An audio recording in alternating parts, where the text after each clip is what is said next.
Welcome students. आप सभी को नमस्कार। जैसा कि आप जानते हैं अभी चैप्टर 6 आपका चल रहा है, तो ये चैप्टर 6 का ही पार्ट है जो हम आज देखने जा रहे हैं। अभी तक हमने देखा कि ऑक्सीजन जो है वो फुफ्फुस में या फेफड़ों में हमने ऑक्सीजन कैसे रक्त में मिलती है और रक्त से कैसे कार्बन डाइऑक्साइड निकलती है। अब हम देखेंगे रक्त इस ऑक्सीजन को, जो ऑक्सीजन उसने फुफ्फुस में, फेफड़ों में, रक्त में मिक्स हुई थी, मिली थी, जो ऑक्सीजन हमें श्वसन के लिए चाहिए और हर एक ऑर्गन को, हर एक अंग तक, हर एक कोशिका तक पहुंचनी है, वो कोशिका तक कैसे पहुंचेगी और रक्त कैसे उसको हर कोशिका तक लेके जाता है। क्योंकि हमने ये पहले से पढ़ा था कि बहुकोशिकीय जीवों में विसरण दाब से आप गैसों का आदान प्रदान नहीं कर सकते। विसरण दाब मतलब जहाँ ऑक्सीजन कम हो वहाँ से वहाँ आनी है और जहाँ ज़्यादा है वहाँ से जानी है, वहाँ जानी है। तो ज़्यादा से कम की तरफ विसरण दाब द्वारा नहीं जा सकते इसमें। विसरण दाब द्वारा, क्योंकि आपके अगर हम लगाएं कि पैर से लेके हृदय तक या हृदय से पैर तक अगर ऑक्सीजन जाएगी तो कई साल लग जाएंगे उसमें ऑक्सीजन जाने में। तो अब हमारे पास हम अन्य मानव में वहन पढ़ेंगे, इसको बोलते हैं वहन या संचरण, परिसंचरण या वहन, जो हमारा टॉपिक है जय प्रकरण 6 चैप्टर के अंदर। छोटा सा टॉपिक, ये मेन अच्छा टॉपिक है। हम थोड़े थोड़े टॉपिक वाइज पढ़ रहे हैं इनको। तो अब हम इसमें पढ़ेंगे कि मानव में वहन कैसे होता है, जो ब्लड है, रक्त है, वो कैसे आगे पीछे जाता है। तो अन्य वही बहुकोशिकीय जीवों की भांति मानव को भी आपको बताया है भोजन की आवश्यकता होती है। वो आपने पाचन तंत्र में पढ़ा है कि भोजन में, इससे पहले आपने ये भी पढ़ा है कि भोजन कैसे अंदर जाता है ब्लड में और कैसे उसका पाचन होता है। ऑक्सीजन कैसे जाती है, कैसे आती है बाहर अंदर, वो आपने पीछे श्वसन, सांस लेना में पढ़ा है। अब हमारे पास एक संवहन तंत्र चाहिए जो इस भोजन को और इस ऑक्सीजन को पूरे शरीर में सभी अंगों तक और अंगों के अंदर की कोशिकाओं तक पहुंचाएगा। तो उसके लिए मानव के अंदर एक तंत्र पाया जाता है, मानव संवहन तंत्र। इसको इंग्लिश में बोलते हैं हम सर्कुलेटरी सिस्टम। ब्लड जो है हमारे अंदर सर्कुलेट होता है, घूमता है शरीर के हर एक अंगों तक, विभिन्न अंगों तक। वो आपके शरीर के कोई भी अंग हो सकते हैं, वो सारे अंगों तक रक्त, रुधिर जिसको हम बोलते हैं, ब्लड बोलते हैं, हम रुधिर बोल सकते हैं, रक्त बोल सकते हैं। अब इसमें मानव में इसके कौन से मुख्य अंग हैं, पहले हम इनको सीख लें कि इस संवहन तंत्र में कौन कौन से अंग जो हैं वो आपके काम आते हैं। तो मैं इसको थोड़ा बड़ा कर देता हूँ। तो ये हैं आपके वो मेन अंग जो इसमें काम आते हैं। अब देखिए कौन कौन से मेन अंग हैं। सबसे पहले मेन अंग आपके हैं इसमें, आप हृदय बहुत सुनते हैं, हार्ट, हृदय। ये हृदय जो है ये हमारा एक पंप की तरह कार्य करता है।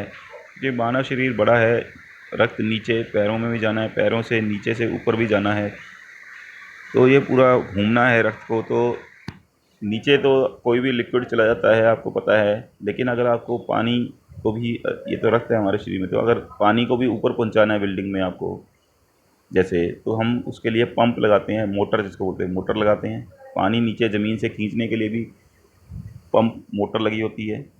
ऐसे ही शरीर में हमारे रक्त अगर नीचे तो जा रहा है, नीचे से ऊपर भी उसको वापस आना है रक्त को, क्योंकि आपको पता है फुफ्फुस कहाँ पे है और आपका हृदय कहाँ पे है।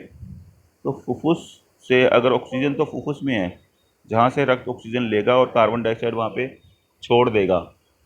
तो ये रक्त जब ऊपर आना है तो उसके लिए हृदय हमारे पंप की तरह एक कार्य करता है। उसके बाद खाली पंप से नहीं होता, आपने देखा पूरा मोटर का अगर देखें अपने घर में, उसके तरीके देखो तो पाइप्स भी होती हैं, अलग अलग पाइप, अलग अलग छोटी छोटी नलिकाएं, पाइप होती हैं जिनको हम रुधिर वाहिकाएँ बोलते हैं। यहाँ हमें, हमारे पास क्या है, रुधिर वाहिकाएँ। रुधिर मतलब रक्त, ब्लड, ब्लड को वाहन करने वाली वाहिकाएँ। वो तीन तरह की हैं इसमें, धमनी, शिरा और केशिकाएँ। धमनी, शिरा और केशिकाएँ। उसके अलावा इसमें मानव संवहन तंत्र में रुधिर, जिसने सबको संवहन करना है, रक्त में ही ऑक्सीजन और रक्त में ही जो आपने भोजन पचाया था, अगर आपको याद हो, नहीं तो आप पीछे वाले वीडियो देख सकते हैं जिसमें हमने मानव पाचन तंत्र पढ़ा था। और वहाँ हमने पढ़ा कि भोजन का जो पूर्ण पाचन है वो शुद्रांत्र में हो जाता है। शुद्रांत्र के अंदर छोटे छोटे हमने विल्लई पढ़े थे, दीर्घ पढ़े थे। दीर्घ जो हैं वो हमने पढ़ा था कि वो रक्त की कोशिकाओं के साथ या रक्त की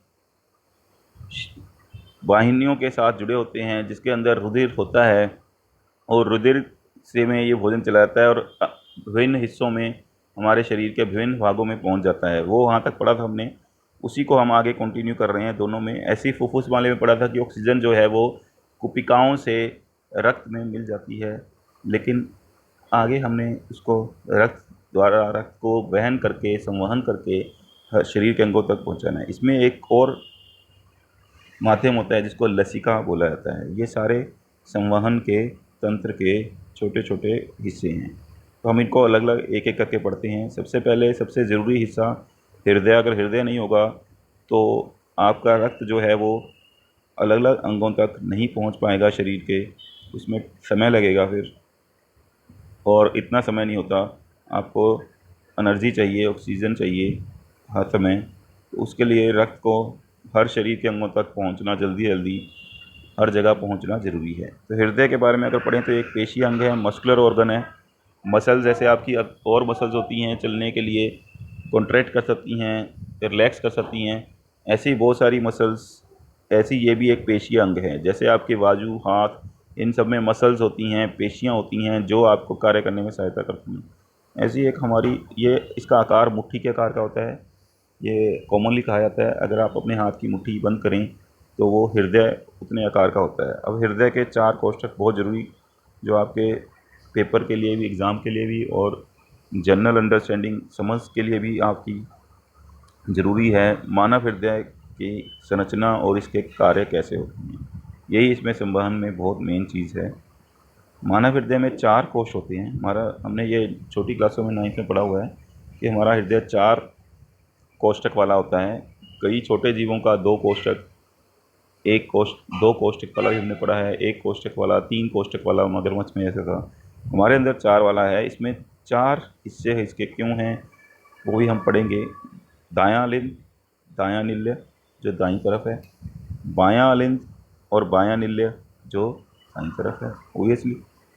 तो अब हम इसके, ये आपने नोट कर लेना है कि 4 कोष्ठ होते हैं हृदय में। अब इन 4 कोष्ठों को हम डिटेल में पढ़ेंगे। थोड़ा ये पिक्चर अभी ब्लर है, इसको थोड़ा साफ़ होने दीजिए तो आपको ये क्लियर सारा पता लगेगा।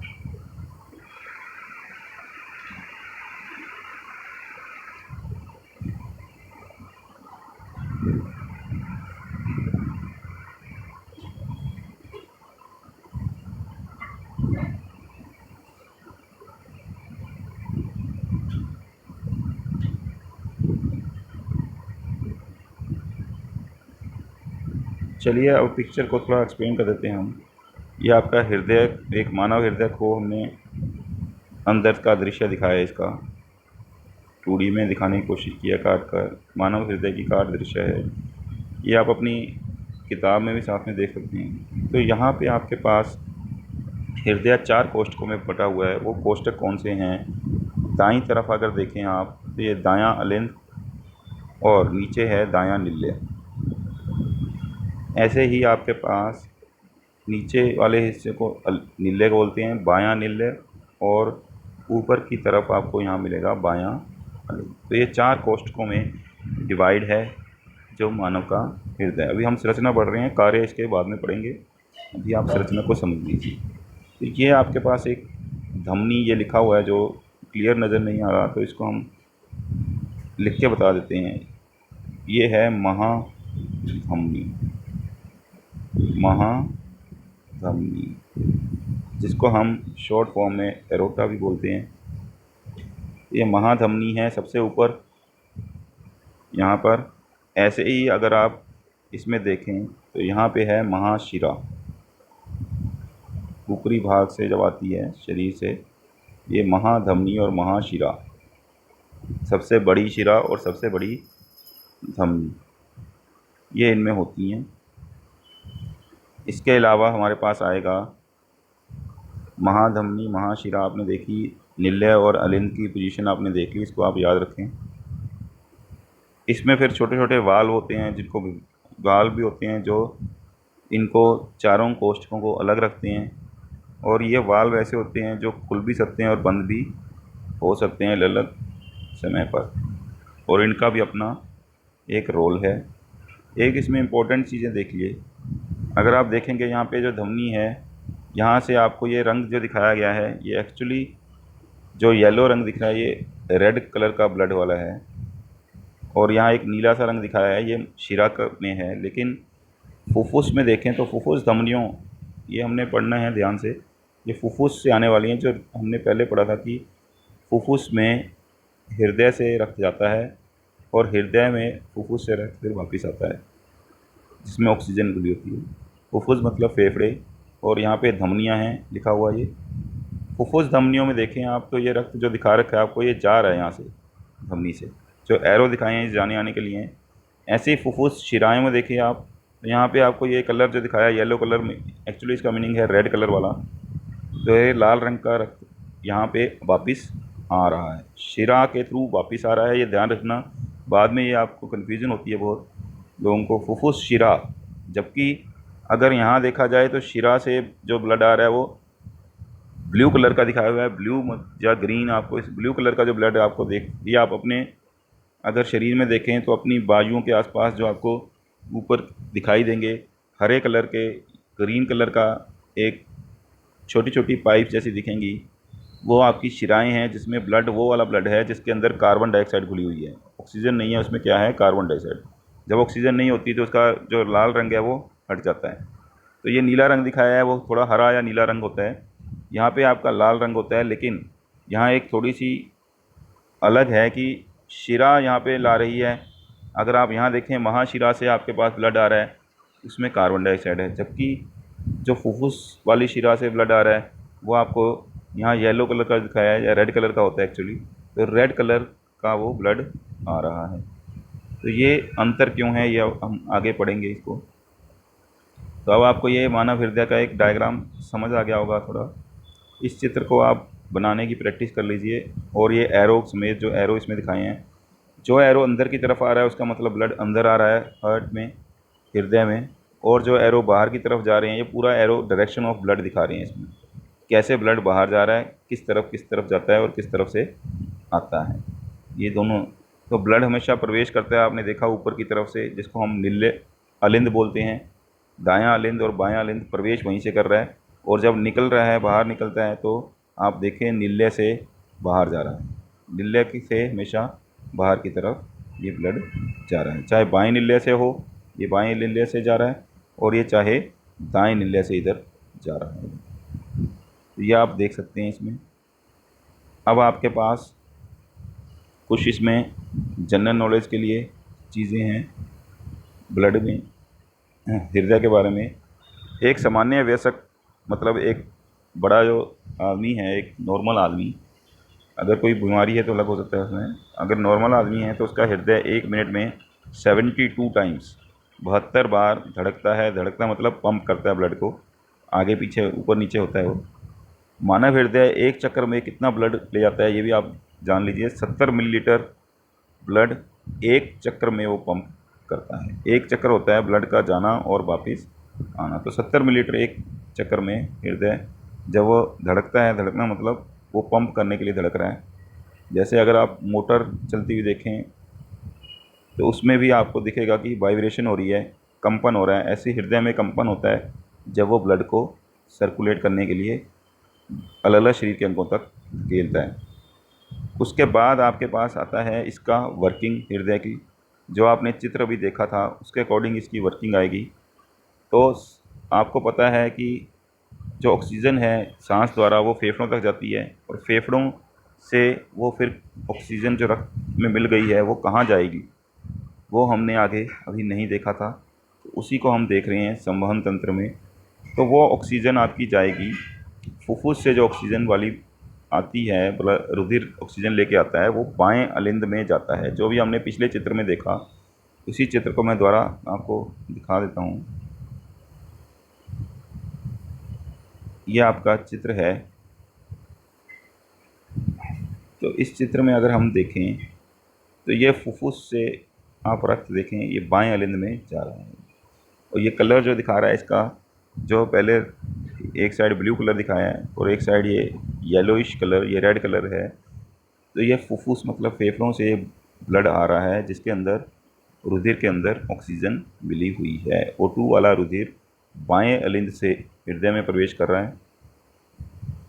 इस समय क्या होगा, ये वाला जो यहाँ रास्ता बंद होगा, बायां अलिंद जो है वो खुल जाएगा और इसमें जगह बन जाएगी, जिसके कारण ब्लड उसमें प्रवेश कर जाएगा। लेकिन बायां निल्य जो है वहाँ से बाल तब तक बंद रहेगा। जब इसका प्रेशर ब्लड का बनता है तो ये बाल यहाँ से रास्ता ये खुल जाता है और ये जो रक्त है ये बाएं निल्य में प्रवेश करता है। निल्य में प्रवेश करने के बाद ये पिछला बाल बंद हो रहता है ताकि ये बैक वापिस ना चला जाए। इस तरह से ये बाएं निल्य में प्रवेश करता है। फिर बाएं निल्य से होते हुए ये रक्त, आपका ये एरो है यहाँ बीच में दिखाया नहीं गया क्योंकि ये फिर ओवरलैप होती है। तो ये वैसे यहाँ पे जुड़ी हुई है, ये एरोटा ही है या महाधमनी है जिसके साथ ये जुड़ा हुआ है। तो ये बाएं निल्य से जब पीछे वाला वाल्व बंद हो जाता है और ये सिकुड़ना शुरू करता है बायां निल्य, तो ब्लड पे प्रेशर बनता है। ब्लड प्रेशर के साथ आगे चलता है। आगे जाने के बाद ये महाधमनी से होता हुआ छोटी छोटी धमनियों द्वारा शरीर के सारे अंगों तक ऑक्सीजन को लेके जाता है। इसी तरह ये हो गया एक चक्र, फुफ्फुस से बायां लिंब से बायां निल्य से महाधमनी से होते हुए शरीर के सारे अंगों तक छोटी छोटी धमनियों द्वारा, फिर आगे केशिकाएँ आएंगी, उससे ऑक्सीजन को लेके ये चला जाता है। अब शरीर के अंगों पे जाकर आपको पता है ऑक्सीजन का क्या होगा। छोटी छोटी कोशिकाओं में जब वो कार्य करती हैं तो वो ऊर्जा के लिए उस ऑक्सीजन का इस्तेमाल करती हैं और श्वसन प्रक्रिया द्वारा कार्बन डाइऑक्साइड बनाती हैं। अब वो कार्बन डाइऑक्साइड जो है वो फिर रुधिर में घुल जाएगी। क्यों घुल जाएगी? क्योंकि कार्बन, जिस चीज़ की मात्रा ज़्यादा हो जाए वो बाहर जाती है। तो कार्बन डाइऑक्साइड की मात्रा जब कोशिकाओं में ज़्यादा हो जाएगी तो बाहर जाके वो जो उनके अंदर रुधिर है उसमें घुल जाएंगी। अब वो रुधिर वापस आएगा छोटी छोटी शिराओं द्वारा ये रुधिर जो है वो वापस आएगा और सारी शिराएँ आके मिलती हैं महाशिरा में। फिर वो महाशिरा उस रक्त को वापस कहाँ ले आती है? हृदय में। आप देख रहे हैं यहाँ पे ये नीले रंग का जो ब्लड है, इसका मतलब है इसमें ऑक्सीजन नहीं है, इसमें क्या है? Carbon dioxide. इन शिराओं को आप ईजिली अपने अंगों में देख सकते हैं, अपनी बाजू में, अगर अपने आर्म्स में देखें ऊपर की तरफ, कंधे की तरफ, जिसको हम, तो आपको ये दिखाई देंगी। या आप अपनी रिस्ट के पास, अपनी कलाई के पास देख सकते हैं, तो ये शिराएँ आपको आसानी से दिख जाएंगी, जिसमें आपको हरे रंग का, अपने हाथ में भी देख सकते हैं, हरे नीले रंग का ब्लड सा दिखाई देगा। तो ये हरे नीले रंग का ब्लड, क्योंकि इसमें कार्बन डाइऑक्साइड है, ऑक्सीजन निकली हुई है।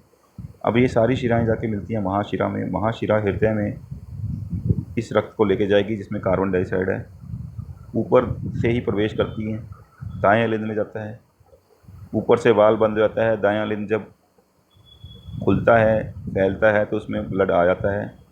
फिर दायां अलिंद सिकुड़ना शुरू करता है और ऊपर का, पीछे का वाल्व बंद हो जाता है ताकि ब्लड पीछे ना चला जाए बैक।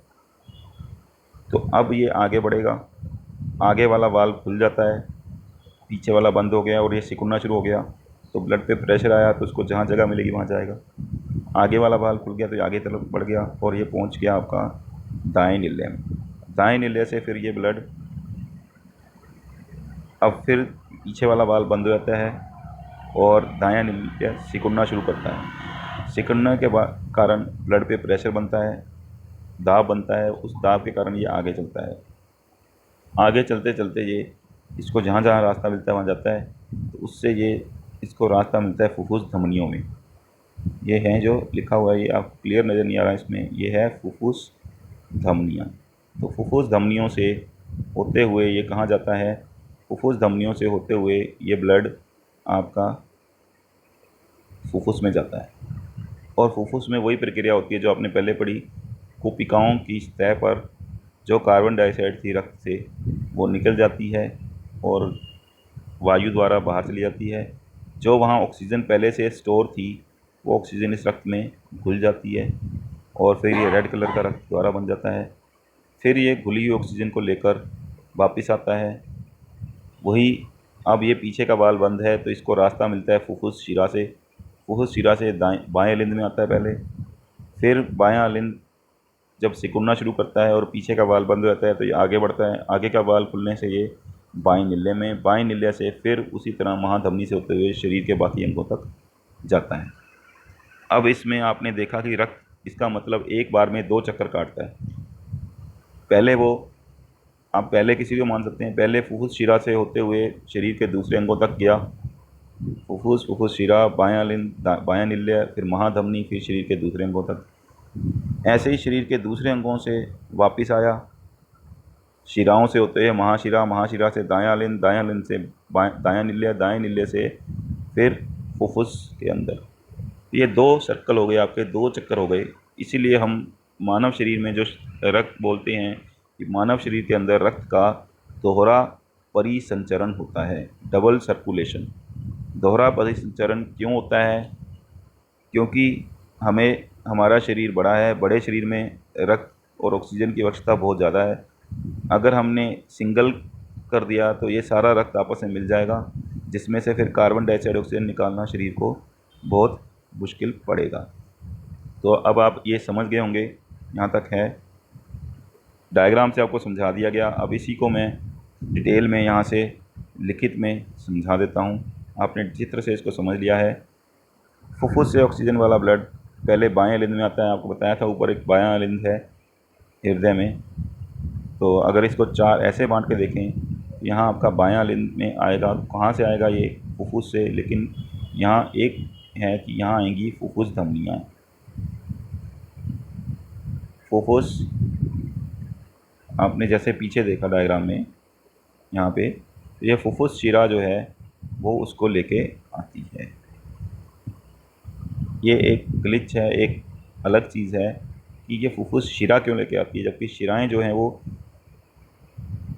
शिराओं में कार्बन डाइऑक्साइड और ब्लड होता है, ऐसा माना जाता है। लेकिन इसमें फुफ्फुस शिरा में ये डिफरेंस क्यों आता है? तो अगर क्वेश्चन आता है कि एक शिरा का नाम बताइए जो कार्बन डाइऑक्साइड ऑक्सीजन युक्त ब्लड ले आती है, वो है फुफ्फुस शिरा। तो ये फुफ्फुस शिरा जो हैं ये फुफ्फुस से ऑक्सीजन युक्त ब्लड पहले लाएंगी। कहाँ पे लाएंगी? आपको बताया पहले कि बाएं अलिंद में लाएंगी। बाएं अलिंद का एरिया उस समय बड़ा होगा तो ये ब्लड आसानी से उसमें आ जाएगा। पीछे से अब वाल्व बंद हो जाएगा, एक दरवाजे की तरह होता है, वाल्व बंद हो जाएगा। अब ये आगे का दरवाज़ा जो है ये खुल जाएगा। जो खुलता किस तरफ है? ये खुलता है बाएं निल्ले में। तो बाएं निल्ले में जब ये रास्ता दरवाज़ा खुलता है तो ये ब्लड को जगह जहाँ मिलेगी वहीं चला जाएगा। लिक्विड एक दाब से कम, ज़्यादा दाब से कम दाब की तरफ, ऊपर दाब ज़्यादा हो गया क्योंकि ऊपर का रास्ता बंद हो गया और ये सिकुड़ना शुरू हो गया। तो ये ऊपर की बजाय अब कहाँ जाएगा? नीचे की तरफ। नीचे की तरफ है बायां निल्य। बायां निल्य फैलना शुरू होता है, उसमें ब्लड आता है। फिर बायां निल्य भी सिकुड़ना शुरू होता है और पीछे का वाल्व जो है वो बंद हो जाता है। अब आगे रास्ता बनता है जो आपकी महाधमनी है। तो ये महाधमनी से निकलता है, महाधमनी से होते हुए ये फिर छोटी छोटी धमनियों में से शरीर के बाकी अंगों तक चला जाता है। यही इसमें आपको समझना है। सिमिलरली ये एक चक्कर हो गया, इसका दूसरा चक्कर कैसे होगा? शरीर के विभिन्न अंगों से। तो आपकी शरीर के विभिन्न अंगों से ऑक्सीजनीकृत, जिसमें से ऑक्सीजन निकाल ली गई है, इस्तेमाल कर ली गई है, उससे ये दाएं अलिंद में आता है। तो ये ध्यान रखना, अलिंद में। अलिंद में लेके कौन आएगा? ब्लड लाने वाली जो होती है वो हमेशा क्या होती है? शिरा होती है। तो महाशिरा, वहाँ से शिराओं से महाशिरा में ब्लड आएगा। अलग अलग शिराएँ अलग अलग ऑर्गन से, अलग अलग अंगों से ब्लड लेके आएंगी, रक्त लेके आएंगी, रुधिर लेके आएंगी, महाशिरा में मिल जाएगा। महाशिरा में वो फिर महाशिरा से प्रवेश करेगा आपके दाएं निल्ले में। इधर दायां निल्ला है, पीछे से बाल बंद हो जाते हैं, दाएं निल्ला फैलता है तो उसमें आ जाता है ब्लड। अब क्या होगा? अब दायां निल्ला सिकुड़ेगा तो यहाँ से ये, और उस टाइम बाल खुलेगा। जब दायां निल्ला सिकुड़ता है, दायां लिंद सिकुड़ता है तो वो दाएं निल्ले में चला जाता है। निल्ले से आपको बताया था नीले से वो फिर चलेगा कहाँ पे, फुफ्फुस में। किस लिए, कार्बन डाइऑक्साइड वहाँ छोड़नी है इसको और ऑक्सीजन वहाँ से लेनी है। अब ये कौन लेके जाएगा यहाँ से, ये लेके जाएगा फुफ्फुस धमनी। फुफ्फुस धमनियाँ जो हैं वही इसको लेके जाएंगे। तो ये आपको ध्यान रखना है। एक इसमें छोटी छोटी चीज़ें आती हैं, छोटी छोटी चीज़ें हैं कि अलिंद की अपेक्षा, ये बहुत इंपॉर्टेंट क्वेश्चन आते हैं, नीले की पेशिया भित्ति मोटी होती है। क्यों होती है, क्योंकि जब आप देखें इसमें अलिंद ऊपर की तरफ है और नीले नीचे की तरफ। जब अलिंद में ब्लड आना है तो वो आराम से आ जाएगा,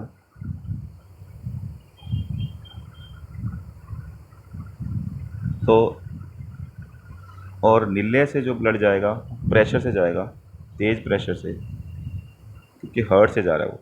जब दूसरे अंगों से आएगा तो उसमें प्रेशर नहीं होगा, वहाँ पंप नहीं लगा हुआ, वो तो क्योंकि उसको जहाँ जगह मिल रही है वहीं जा रहा है। पीछे से वाल बंद होते रहते हैं और आगे जगह मिलती है तो आगे आगे चलता रहता है। लिक्विड की यही खासियत है कि वो जहाँ जगह मिलेगी वहीं चला जाता है।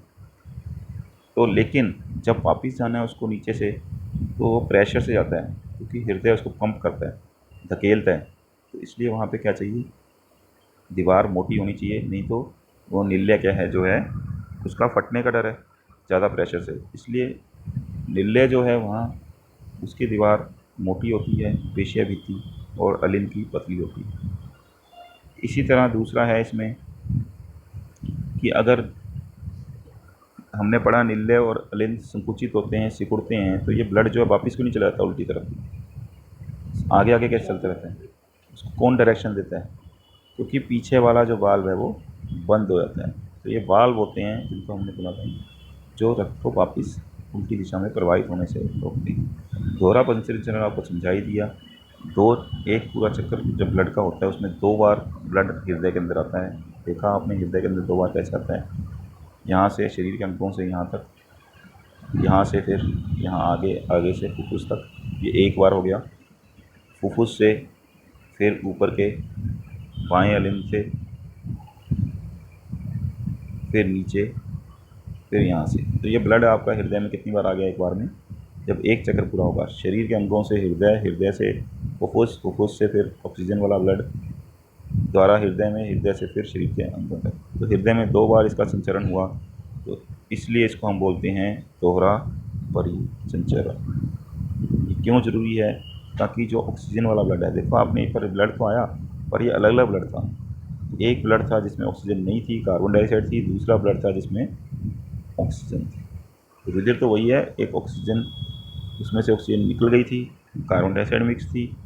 ये इस तरह गया इधर, और ये जहाँ से आया वापस ऑर्गन तक गया ब्लड को लेके। ये आपस में मिक्स ना हो, ये दोनों आपस में मिल ना जाएं, ऑक्सीजन वाला और भी ऑक्सीजन का ब्लड। इसलिए हमारे अंदर दोहरा परिसंचरण पाया जाता है, कई जीवों में पाया जाता है दोहरा परिसंचरण।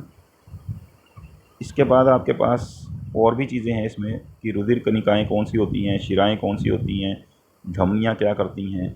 ये हम नेक्स्ट वीडियो में देखेंगे, इसके धमनियाँ और शिराओं के और कार्य।